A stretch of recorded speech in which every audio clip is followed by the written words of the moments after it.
Hello guys, good morning. कैसे हो आप लोग? आई थिंक सब कुछ बढ़िया होगा। पढ़ाई बहुत ही मजे से चल रही होगी एंड बहुत ही मजेदार चैप्टर का सॉल्यूशन अभी चलने वाला है। ठीक है, ट्रिग्नोमेट्री का सॉल्यूशन एनसीईआरटी की बुक से, एक्सरसाइज 8.1 का सॉल्यूशन। ठीक है, तो ट्रिग्नोमेट्री का काफी अच्छा वेटेज है हमारे बोर्ड की एग्जाम में। इसमें देखो 8.1 जो है ना, ये पूरा का पूरा ट्रिग्नोमेट्रिक रेशियोज वाला जो कंसेप्ट था वहां से बनेगा, जो कंसेप्ट मैंने ऑलरेडी बता दिया है। ठीक है, इसमें 11 क्वेश्चन है। बहुत सारे लोग एक क्वेश्चन को एक वीडियो में, दूसरे को दूसरे वीडियो में, मतलब 11 क्वेश्चन के लिए 11 वीडियो अच्छा नहीं लगता है। तो हम लोग क्या करने वाले हैं कि मैं क्या करने वाला हूं, 1 से 7 तक के क्वेश्चन को एक वीडियो में और 8 से 11 तक को नेक्स्ट वीडियो में, 2 वीडियो में पूरा एक्सरसाइज क्लियर हो जाएगा। ठीक है, एक वीडियो में भी कर सकता हूं, लेकिन वीडियो ज्यादा लंबा हो जाएगा तो फिर मजा नहीं आता है, मेरे को भी लगातार बोलना पड़ जाता है, तो मैं भी यार परेशान हो गया हूं। चलो शुरू करें।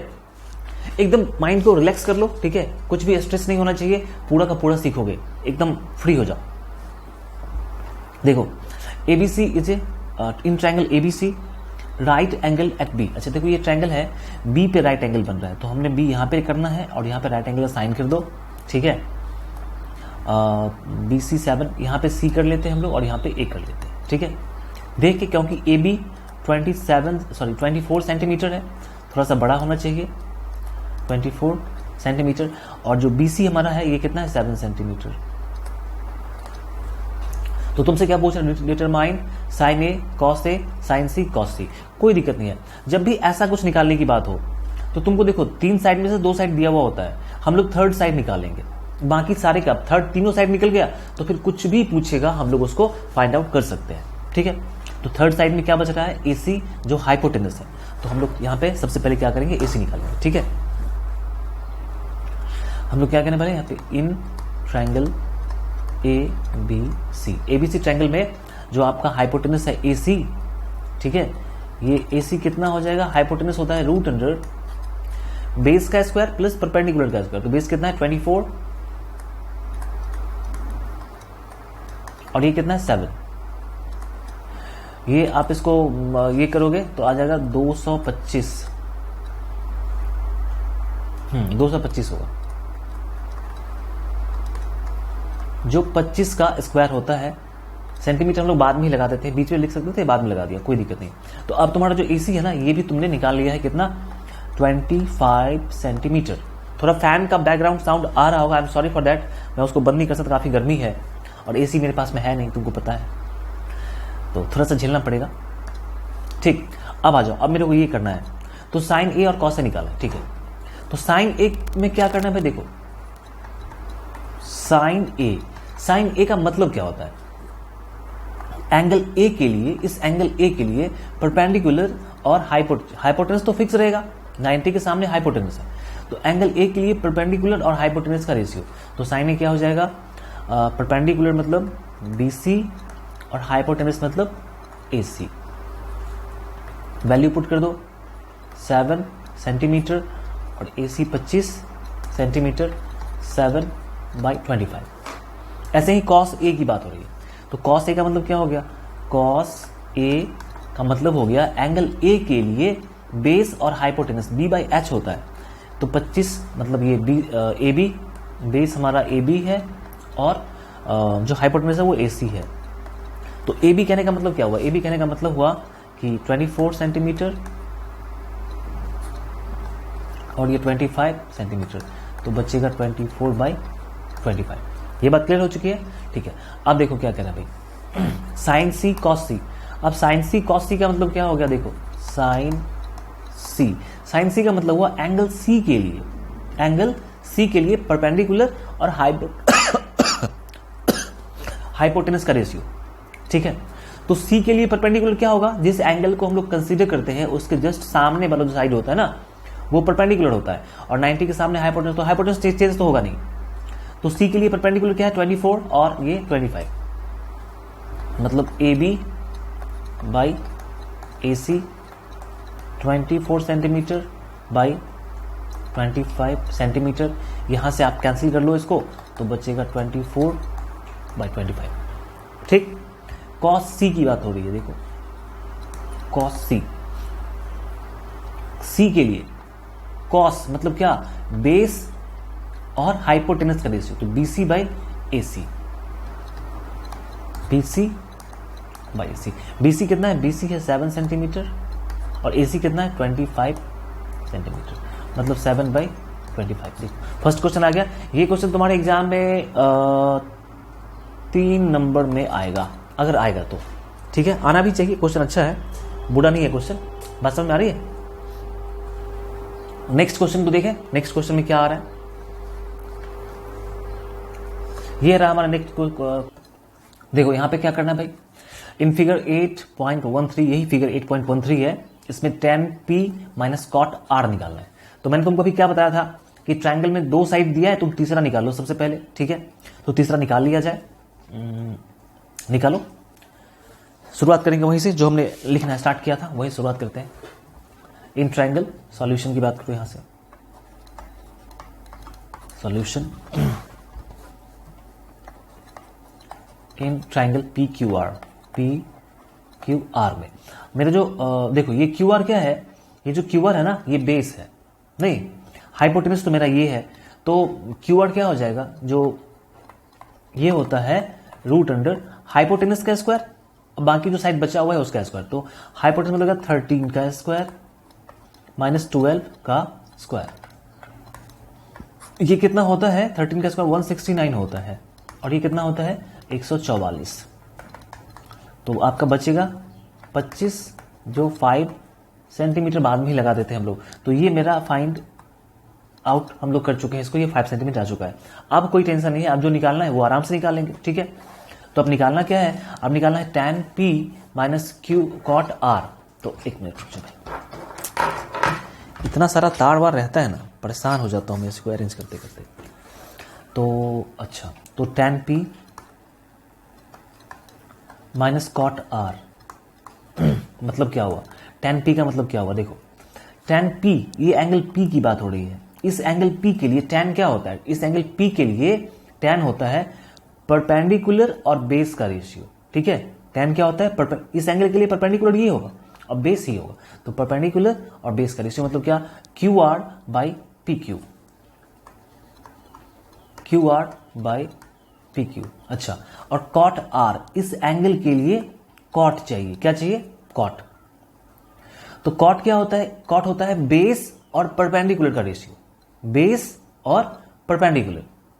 तो बेस क्या हो जाएगा QR, और ये क्या हो जाएगा PQ। और तुम देख पा रहे हो कि मेरे को कुछ भी निकालने की जरूरत ही नहीं है, ये पूरा का पूरा कैंसिल हो रहा है, पूरा का पूरा क्या हो रहा है, कैंसिल, ये कैंसिल ही हो जाएगा, कुछ बचेगा नहीं, 0। मैंने फालतू में निकाला इसको निकालने की जरूरत नहीं थी, बस कंफ्यूज करने के लिए दे दिया था। ठीक है, तो tan p minus cot r जो होगा, ये क्या होगा भाई, यही होगा। बात क्लियर आ चुकी है? ठीक, नेक्स्ट क्वेश्चन, sin 3/4 दिया हुआ है sin a, और calculate cos a tan a। तो यहां पे हम लोग क्या कर लेते हैं भाई, यहां पे a स्टार्ट किया जाए, यहां से b को हम राइट एंगल कर लेते हैं, कोई दिक्कत नहीं है। c, जब कुछ दिया नहीं है, जैसे a दिया है तो a को छोड़ दो, बाकी तुम किसी को राइट एंगल कर सकते हो, तो मैंने b को ही राइट एंगल कर लिया, c को ऐसे रहने दिया। अब sin a की बात हो रही है, sin a देखो क्या दिया हुआ, गिवन देखो क्वेश्चन नंबर 3 में जो गिवन है वो क्या है, गिवन है sin a 3/4। और sin a का मतलब होता क्या है, sin a का मतलब होता है परपेंडिकुलर और हाइपोटेनस का रेशियो। ठीक है, तो परपेंडिकुलर क्या हो जाएगा, BC। मेरे हिसाब से sin a क्या होगा, BC, ये BC हो गया, और हाइपोटेनस क्या हो गया, AC हो गया। बात समझ में आ गई? अच्छा, ये बात है कि a की बात हो रही है, sin a की बात हो रही है, तो a के लिए परपेंडिकुलर BC होगा और हाइपोटेनस AC होगा। बात क्लियर है? अब मेरे को थर्ड साइड निकाल लेना है, तो यहां से हम लोग क्या करेंगे, लेट, चूंकि ये BC 3 के बराबर डायरेक्टली नहीं होगा, क्योंकि फ्रैक्शन में, ये फ्रैक्शन है, रेशियो है, तो रेशियो को हटाओगे तो कुछ XYZ कुछ भी लगाना पड़ेगा। तो late BC equal to 3x कर लिया, क्योंकि डायरेक्टली तुम 3 नहीं लिख सकते हो, रेशियो में। And AC equal to 4x। तो देखो अब BC कितना आ गया, 3x, AC कितना आ गया, AC आ गया 4x। तो अब क्या करना है, AB निकालना है, तो इसीलिए AB क्या होता है, AB आपका हाइपोटेनस तो है नहीं, तो क्या करेंगे, हाइपोटेनस का स्क्वायर माइनस जो बचा हुआ है साइड उसका स्क्वायर, तो मतलब AC का स्क्वायर माइनस BC का स्क्वायर। कर लो यहां पे। AC कितना है, देखो AC 4 है, 4x का स्क्वायर माइनस BC कितना है, BC 3x है, 3x का स्क्वायर। 4 चौके 16, x square 9x square 9 7 16 root under 7x square. अब यहां पे समझो बात को, 7 तो रूट से बाहर निकल नहीं पाएगा क्योंकि 7 परफेक्ट स्क्वायर है नहीं, लेकिन x पे स्क्वायर लगा हुआ है तो ये रूट से बाहर आ जाएगा। ठीक, तो फाइनली मेरे पास क्या आ गया, ये कितना आ गया, रूट अंडर 7x ए भी आ गया। अब तुम क्या निकालना है, कॉस ए निकालना है, तो कॉस ए निकालो। कॉस ए के लिए कॉस क्या होगा, ए के लिए कॉस होगा बेस, इसके सामने परपेंडिकुलर ये हो गया, बेस ये हो गया और हाइपोटेनस ये हो गया। तो कॉस ए का मतलब क्या होता है, बेस और हाइपोटेनस का रेशियो, मतलब A B by A C. Exam में ऐसे लिखना, ए बी बाई ए सी। तो ए बी कितना है, A B root under 7x और ए सी कितना है 4x। तो x से x कैंसिल हो जाएगा, रूट अंडर 7/4। और क्या चाहिए, tan a चाहिए, tan a के लिए परपेंडिकुलर, ठीक है, और बेस का रेशियो क्या चाहिए हो, सॉरी बेस ये होगा ना, सॉरी बेस तो ये है ना, 90 के सामने ये तो हाइपोटेनस हो गया। तो tan a का मतलब क्या होगा कि परपेंडिकुलर और बेस का रेशियो, मतलब BC by AB। BC by AB, BC कितना है, BC 3x है और AB कितना है, AB root under 7, sorry yes root under 7x है। तो 3 बाई रूट 7 आ गया। ये बात क्लियर हो चुकी है, ठीक है। Come to the next question, अगले क्वेश्चन को देखो।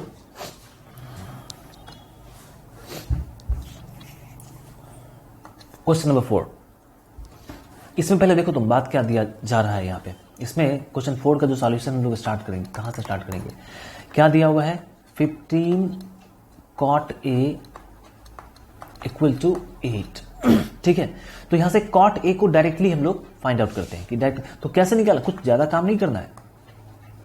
cot A यहां पे 8 रहेगा और नीचे में 15 है, तो ये यहां पे इस साइड 15 है मल्टीप्लिकेशन में, तो ये फ्रैक्शन में आ जाएगा। तो cot कितना हो गया, 8/15 हो गया। ठीक है, तुम किसी एंगल को मान लो, इस एंगल को A मान लिया जाए, B पे 90 कर दिया जाए और C कर दिया जाए। ठीक है, इसको 90 कह लिया गया।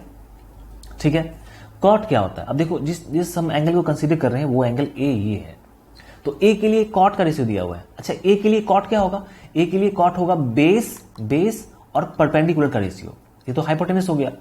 तो A के लिए होगा बेस और परपेंडिकुलर का रेशियो cot होता है। तो बेस कितना, AB और BC, तो इसको कहा जाए AB बाई BC। बात समझ में आ रही है ना, हमारे हिसाब से cot कितना होगा, बेस AB परपेंडिकुलर BC, इसका रेशियो। अब यहां पे हम लोग फिर क्या करेंगे, लेट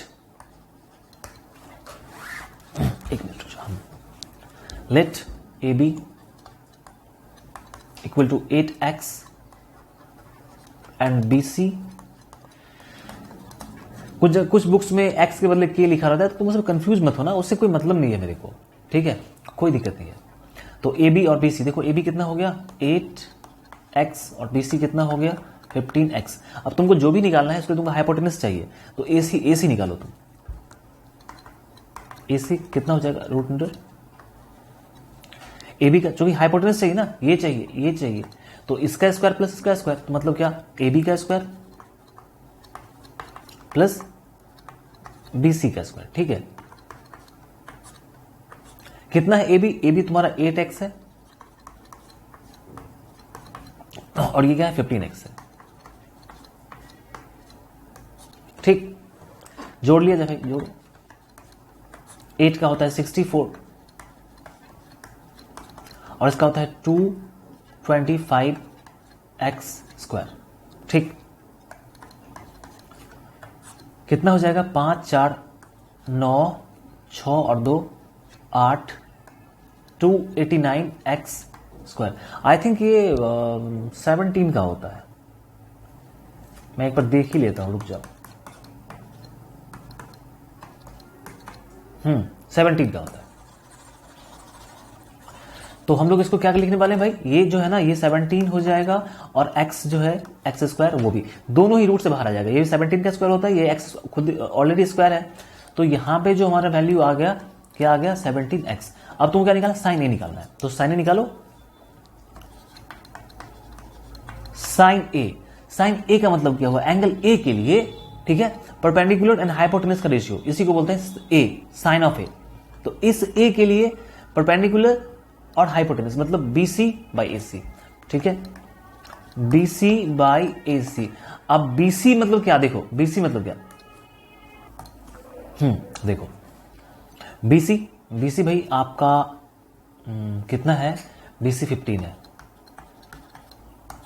एसी कितना है, एसी 17 है, तो एक्स एक्स कटेगा बचेगा 15/17 और फिर चाहिए सेक ए, चाहिए सेक ए। अब सेक क्या होता है, देखो सेक कॉस का उल्टा होता है ठीक है, तो कॉस क्या होता है, कॉस होता है B by H, base by hypotenuse, तो सेक होगा हाइपोटेनस बाई बेस। तो ए के लिए हाइपोटेनस तो यही रहेगा और ए के लिए बेस क्या रहेगा, ये रहेगा।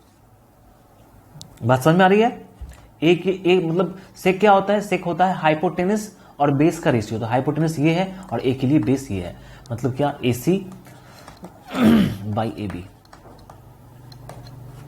तो ये 17x हो गया और ये क्या हो गया 8x हो गया, 17/8। बात यहां पे क्लियर, ठीक है, एकदम देखते जाओ, मजा तो आ रहा है ना, कोई तो प्रॉब्लम नहीं है, ठीक है। अच्छा लग रहा होगा तो चैनल को सब्सक्राइब जरूर कर लेना, क्योंकि ट्रिग्नोमेट्री का पूरा सॉल्यूशन हम लोग यहां पे करेंगे। और सिर्फ ट्रिग्नोमेट्री का नहीं, क्लास 10 के मैथ में जो कुछ भी तुमको डिफिकल्ट लगता है ना, उसको तुम भूल जाओ कि अब वो डिफिकल्ट है। क्लास 10 में कुछ भी डिफिकल्ट नहीं है, और अगर डिफिकल्ट है तो उसको आसान बनाने के लिए कौन बैठा है, मैं बैठा हूं। तुम टेंशन काहे कर रहे हो, तुमको बस पढ़ना है, ठीक है, ध्यान से गौर से पढ़ना है, देखोगे एक बार में सीखोगे। तुम किसी से भी पढ़ लो और गौर से देखो ही नहीं, उसको नोटिस नहीं करो, फिर तो कोई उपाय नहीं है, ठीक है। तो अपने चैनल पे जो कंटेंट मिलते हैं वो स्टूडेंट बेस्ड कंटेंट होता है, ठीक है, बाकी जो है वो क्या कहते हैं, मतलब अर्निंग बेस्ड कंटेंट नहीं है कि जिससे ज्यादा अर्निंग हो, ज्यादा एड्स हो। स्टूडेंट बेस्ड है, बच्चे समझ सके, जिसके लिए मैं काम कर रहा हूं वो समझ सके, ठीक है। अब देखो सेक दिया हुआ है 13/12, कैलकुलेट ऑल ट्रिग्नोमेट्रिक रेशियोज। अब ये काम तुम खुद से करोगे, ठीक है। देखो सॉल्यूशन की बात करें, सेक थीटा 13/12, ट्रायंगल की जरूरत नहीं है इसमें, ठीक है, क्योंकि थीटा दिया हुआ है। थीटा कौन सा एंगल है मुझे पता नहीं, एबीसी में कुछ है नहीं ऐसा। तो सेक होता क्या है, देखो सेक किसका रेशियो होता है, सेक होता है हाइपोटेनस बाई बेस। अभी बताया था ना कि कॉस का उल्टा होता है। कॉस क्या होता है, कॉस होता है बी बाई एच, तो ये होगा एच बाई बी, तो ये होगा हाइपोटेनस और बेस का रेशियो, ठीक है। तो तुम यहां पे क्या कर लोगे, मान लोगे कि let hypotenuse equal to 13x, base equal to 12x, और तुम यहां से जब निकालोगे परपेंडिकुलर, ये ऐसे करके H square minus B square, value put करोगे तो क्या हो जाएगा, h मतलब 13x का स्क्वायर, b मतलब 12x का स्क्वायर, 13 का मतलब कितना 169 एक्स स्क्वायर, और ये 144 बचेगा 25, ये 5x आएगा। क्या आएगा 5x। तो अब तुम्हारा परपेंडिकुलर भी आ चुका है। अब तुमको बाकी जितने भी ट्रिग्नोमेट्रिक रेशियोज है ना वो सब निकालना है। तो सब निकालने की जरूरत नहीं है। देखो जैसे सेक दिया हुआ है तो सेक का उल्टा करेंगे तो कॉस तो मिल ही जाएगा। बात समझना, एकदम फालतू वाला काम मत करना कि जो सो अपना किए जा रहे हैं, ऐसा नहीं कुछ करना है। देखो ये तुम देख ही लो, पूरा सॉल्यूशन देख लो। पहले हम लोग साइन की बात करते हैं।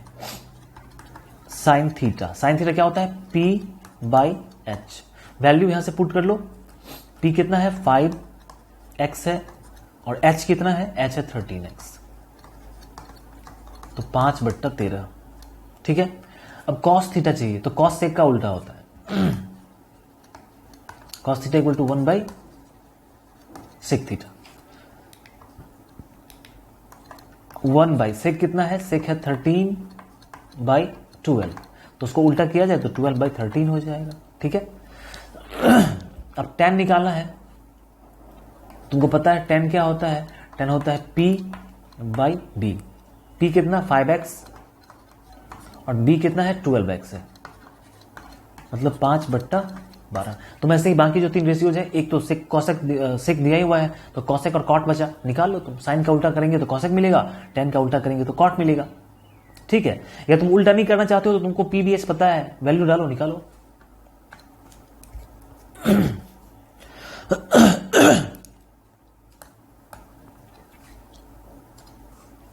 एक मिनट, चलो ये क्वेश्चन देखते हैं। If A and B are acute angles, ठीक है, ए और बी क्या है, एक्यूट एंगल है, तो ए को यहां पे लिखा जाए और बी को यहां पे, और सी को हम लोग राइट एंगल कर देते हैं क्योंकि सी राइट एंगल है, क्योंकि ए और बी एक्यूट है तो सी ही राइट होगा।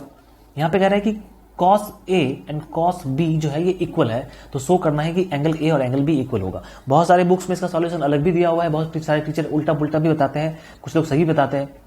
तो मैं जो बता रहा हूं, ठीक है, ये बिल्कुल ऑथेंटिक आंसर है, इसमें कोई प्रॉब्लम नहीं है, तुम आराम से सॉल्व कर सकते हो। यहां पे देखो प्रॉब्लम क्या होता है, बहुत सारे लोग क्या करते हैं कि 2 ट्रायंगल ले लेते हैं। 2 ट्रायंगल, भाई 2 ट्रायंगल क्यों ले रहे हो तुम? यहां पे ये तो थोड़ी कह रहा है कि A and B are the angles of 2 triangles, ये कह रहा है कि A and B are acute angles. तो ए और बी एक ही ट्रायंगल के एंगल है, हम 2 ट्रायंगल क्यों ले? 2 ट्रायंगल लिखा तो नहीं हुआ है, अगर 2 ट्रायंगल लिखा होता तो 2 ट्रायंगल लेते। तो बहुत सारे बुक में देखोगे 2 ट्रायंगल लिया हुआ है, बहुत सारे टीचर भी 2 ट्रायंगल लेके बताते हैं, मैं वैसा नहीं बताऊंगा, जो सही है वो सही है। तो ये हमारा ट्रायंगल है, इसमें ए और बी एक्यूट एंगल है। कह रहा है कि कॉस ए जो है ना, कॉस ए ये कॉस बी के बराबर है, किसके बराबर है? कॉस बी के बराबर है। मुझे क्या प्रूफ करना है कि एंगल ए और एंगल बी बराबर है, ठीक है, मैं इसको प्रूफ कर देता हूं। एंगल ए एंगल बी तभी बराबर होगा जब हमारा ट्रायंगल जो है ये कैसा होगा, आइसोस्केल्स होगा, क्योंकि आइसोस्केल्स का 2 एंगल बराबर होता है, पता है ना। तो मैं दिखा देता हूं कि ये AC और BC बराबर है, बस काम हो जाएगा। तो देखो कॉस ए क्या होगा, गौर से देखना। कॉस ए का मतलब क्या होगा, इस एंगल ए के लिए कॉस का वैल्यू, ठीक है, ये तो हाइपोटेनस हो गया भाई, इसमें तो कोई छेड़छाड़ नहीं करना है। ए के लिए परपेंडिकुलर ये होगा BC, तो बेस होगा ये AC, जो जिस एंगल को कंसीडर कर रहे हैं उस एंगल के सामने परपेंडिकुलर होता है, तो जो बच गया यही बेस हो गया, क्योंकि तो हाइपोटेनस है। तो AC कॉस क्या होता है, बेस, और हाइपोटेनस तो AB। ऐसे ही कॉस B कहा जा रहा है, तो एंगल B के लिए बेस क्या होगा, BC होगा, और हाइपोटेनस तो AB ही होगा, तो BC बाई AB। अब तुम देखो AB से AB कैंसिल हो जाएगा, तो क्या बचेगा, AC इक्वल टू BC। अब गौर से देखो कि जो AC था ये BC के बराबर हो चुका है, ठीक है। इसीलिए जब ये साइड बराबर है तो एंगल भी क्या होगा, इसका अपोजिट एंगल बराबर होगा। तो AC का अपोजिट एंगल B, AC का अपोजिट एंगल B, और BC का अपोजिट एंगल A, मतलब 2 साइड बराबर, 2 एंगल बराबर, इसलिए एंगल A बराबर एंगल B। क्यों? ब्रैकेट में लिख दो isosceles property of triangle, isosceles property of triangle. Triangle का जो आइसोस्केल्स प्रॉपर्टी होता है, जहां पे 2 साइड बराबर और 2 एंगल बराबर, वही प्रॉपर्टी यहां पे लग रहा है, ठीक है। अब इसको बाकी लोग जैसे बताए तुम इस तरह से बनाना, ये बिल्कुल ऑथेंटिक है। जो भी कहे कि ये इसमें प्रॉब्लम है तो उसको मेरे पास भेजना। क्वेश्चन नंबर 7, मेरे को 7 तक ही देखना था, 11 था, तो 8, 9, 10, 11, ठीक है, हाँ 7 तक देख के फिर 7 से आगे जो है ना नेक्स्ट वीडियो में देखेंगे। यहां पे देखो कॉट दिया हुआ है, ट्रायंगल की जरूरत नहीं है, होगी इसमें ट्रायंगल की जरूरत नहीं है, हटा दो ट्रायंगल को। क्वेश्चन नंबर 7 में कॉट दिया हुआ है, कॉट थीटा 7/8। अब तुम समझो कॉट होता क्या है, कॉट होता है बेस और परपेंडिकुलर का रेशियो। तुमको ये सब याद रखना पड़ेगा, और कुछ नहीं, क्वेश्चन सॉल्व करते करते ही याद हो जाएगा। बहुत सारे ऐसे बेवकूफ लोग हैं, उंगली पे याद कराते हैं, पता नहीं क्या सब पढ़ते हैं, कविता पढ़ते हैं, कोई राइम पढ़ते हैं। ये क्लास 10 में आके राइम पढ़ के ये याद करना पड़ेगा, कितनी शर्म की बात है। और उस टीचर के लिए कितनी शर्म की बात है कि वो क्लास 10 के स्टूडेंट को सिखा नहीं पा रहा है, जो उसको राइम याद करवा रहा है। सुन के बड़ा अजीब लगता है। मैंने देखा है यूट्यूब पे बहुत सारे वीडियोज में कि आगे जो एंगल वाला जो वैल्यू होता है कि sin 0 0 sin 30 1/2, इसके लिए ना कहते हैं कि मैं उंगली पे याद करवा दूंगा, ऐसे करके ट्रिक बताते हैं। वो क्या पागल वाली बात कर रहे हो यार। तुम्हारे पास तो इतनी कैपेसिटी है ना तुम्हारे माइंड में कि 1 लाख फॉर्मूला तुम याद कर सकते हो, और एक लाइन का फॉर्मूला उसके लिए तुमको उंगली पे ट्रिक याद करना पड़ जाता है। ये तो शर्म की बात है, और तुम्हारे लिए शर्म की बात नहीं है, क्योंकि तुमको पता नहीं है कि उंगली पे भी याद हो, तुमको पता है कि ऐसे याद होता है। जो टीचर है ना वो सिखाते हैं तुमको उंगली पे याद करो, क्योंकि उनको खुद ही नहीं याद होता है तो कैसे सिखाएंगे तुमको। इसमें देख के मुझे बहुत गुस्सा आता है। कुछ लोगों को बुरा भी लगता है कि सर बाकी टीचर की आप बुराई करते हो। यार जो बुरा है उसकी बुराई करने में कोई बुराई नहीं, तुम भी कर सकते हो। मैं बुरा हूं तो मेरी बुराई करो, बिल्कुल करो, मुझे कोई ऐतराज नहीं। लेकिन ऐसा काम नहीं, बच्चे को मोटिवेट करे कि यार तुम याद करने की कैपेसिटी बढ़ाओ, याद करो। कितने पे इस एक ही उंगली पे कितना ट्रिक याद कर लोगे तुम? सारी की सारी बातें फालतू बातें। ऐसे टीचर्स के लिए गो टू हेल, जो बच्चे को बर्बाद करते हैं, कुछ सिखाते नहीं है, उनका कॉन्फिडेंस नहीं बढ़ाएंगे कि तुम याद कर सकते हो, याद कर लो, उंगली पे उसको याद करवाते हैं। चलो देखो यार, cot theta P by sorry cot होता है बी बाई पी। तो यहां पे हम लोग क्या करते हैं, बी को मान लेते हैं कि बी है हमारा 7x और जो p है वो है 8x। तो p और b पता है, तुमको हाइपोटेनस निकालना पड़ेगा। हाइपोटेनस क्या होता है, रूट अंडर p का स्क्वायर प्लस b का square, b square plus p square. ठीक है, तो निकालो भाई, इधर निकालो। b मतलब 7x का स्क्वायर और p मतलब 8x का स्क्वायर। ठीक, 7 का मतलब क्या भाई 49x स्क्वायर और 8 का 64x स्क्वायर, 9 4 13 और 6 4 10 11, 113x स्क्वायर हो गया। ठीक है, ठीक है ना, 6 4 10 9 4 13। तो ये 113 तो निकलेगा नहीं बाहर, तो इसको ऐसे रहने दो और x को बाहर कर लो। तो हाइपोटेनस भी आ चुका है। अब क्या करना देखो, अब 1 plus sine 1 minus sine 1 plus cos 1 minus cos, ये निकालना है। ठीक है, तो एक देखो यहां पे एक फॉर्मूला हम लोग यूज कर सकते हैं। ठीक है, एक फॉर्मूला यहां पे यूज होता है। आपने शायद आइडेंटिटी का फॉर्मूला पढ़ा होगा, नहीं पढ़ा होगा तो इसके आगे आइडेंटिटी का फॉर्मूला पढ़ना है। ठीक है, तो एक तो तुम डायरेक्टली निकाल सकते हो, सीधा साइन कॉस का वैल्यू पुट करके निकाल सकते हो। दूसरा एक फॉर्मूला, जैसे a प्लस बी है और a माइनस बी है, तो ये होगा a square minus B square. यहां भी a प्लस बी और a माइनस बी है, तो यहां भी होगा a square minus B square. तो डायरेक्टली ये निकल जाएगा। ठीक है, उस फॉर्मूले पे। लेकिन मे भी तुमको वो फॉर्मूला पता नहीं हो तो कोई बात नहीं, लेकिन हम लोग उसी पे निकाल के देखते हैं। ठीक है, देखो जो हमारा पहला क्वेश्चन है 1 प्लस साइन थीटा, ठीक है, और 1 माइनस साइन थीटा। नीचे में 1 प्लस कॉस थीटा और 1 माइनस कॉस थीटा। तुमने क्लास 8 में आइडेंटिटी पढ़ा होगा कि ये a प्लस बी का फॉर्मेट है और ये a माइनस बी का फॉर्मेट है। तो क्या हो जाएगा, a स्क्वायर मतलब 1 का स्क्वायर माइनस बी स्क्वायर, तो sign square theta. Sine theta का स्क्वायर मतलब क्या, साइन स्क्वायर थीटा। ठीक है, अगर किसी ने ऐसा लिखा हुआ है साइन थीटा का स्क्वायर, तो ऐसे मत कर देना कि अगर हम हटाएंगे ना ये ब्रैकेट तो कोई दिक्कत नहीं है, स्क्वायर यहां पे आएगा, साइन पे आएगा, थीटा पे नहीं आएगा। ठीक है, बात समझ आ रही है। ऐसे ही a plus B a minus B, तो a square minus B square, तो ये क्या हो जाएगा 1 माइनस साइन स्क्वायर और ये हो जाएगा 1 माइनस कॉस स्क्वायर थीटा। अब ये कितना होगा, तुमको ये फॉर्मूला पता होगा कि देखो यहां पे एक फॉर्मूला मैं लिख ही देता हूं। एक फॉर्मूला होता है जिसको बोलते हैं formula of identity, sine square theta. हाँ यही तो फॉर्मूला था, sine square theta plus cos square theta equal to 1। अब तुम देखो कि अगर तुम कॉस स्क्वायर को इधर रखो तो 1 बचेगा, साइन को इधर ले जाओ तो क्या बचेगा 1 माइनस साइन स्क्वायर। कितना हो गया देखो, 1 माइनस साइन स्क्वायर क्या हो गया, कॉस स्क्वायर हो गया। तो इसके बदले हम लोग क्या लिखेंगे, कॉस स्क्वायर थीटा। और 1 माइनस कॉस जो होता है ना, 1 माइनस कॉस स्क्वायर वो होता है साइन स्क्वायर। तुम यहां से निकाल सकते हो, इसको इधर ले जाओगे तो बचेगा साइन स्क्वायर। अब देखो कॉस बाई साइन क्या होता है, देखो जो कॉट होता है ना, कॉट थीटा जो होता है, कॉट ये होता है cos theta by sine theta, ये होता है कॉट का फॉर्मूला। तो देखो कॉस बाई साइन आ रहा है, दोनों पे स्क्वायर है, तो हम लोग क्या करने वाले हैं कि भाई कॉस थीटा और साइन थीटा, चूंकि दोनों पे स्क्वायर है तो हम लोग इसका होल स्क्वायर कर देते हैं। बात क्लियर, क्या कर दिया, होल स्क्वायर कर दिया इसका। अब कॉस बाई साइन कितना होता है, कॉट होता है, तो कॉट स्क्वायर थीटा। ठीक है, अब समझो कॉट कितना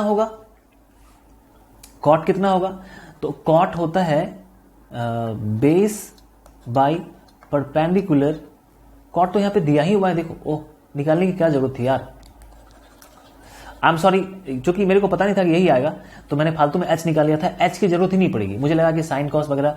तो ये अगर तुम डायरेक्टली साइन कॉस का वैल्यू पुट करना चाहते हो तो तुम ये हाइपोटेनस निकाल लो, लेकिन अगर तुम इसको सॉल्व करके वैल्यू पुट करना चाहते हो तो तुमको फिर देख लेना चाहिए क्या आने वाला है। ठीक है, तो मैंने देखा नहीं था, नोटिस नहीं किया था।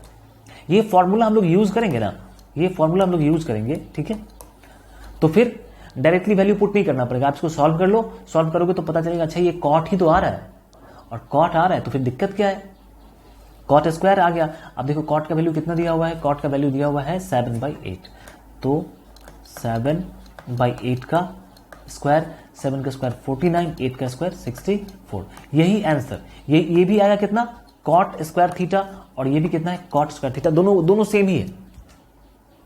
बात समझ में आ गई। यहां पे ये खत्म हो गया 8.1 में।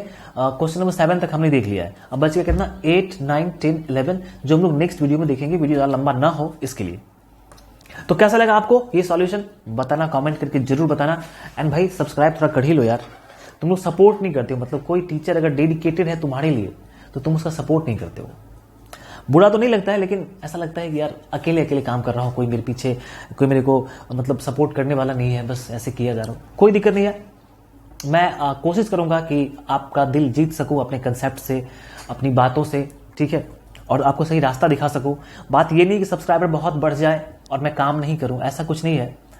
काम करता रहूंगा, सब्सक्राइबर बढ़े या ना बढ़े, लेकिन सपोर्ट तुम्हारा चाहिए। मिलते हैं फिर नेक्स्ट वीडियो में, तब तक बाय एंड टेक केयर, पढ़ते रहिए, खुश रहिए, मस्त रहिए और बोर्ड में टॉप करिए।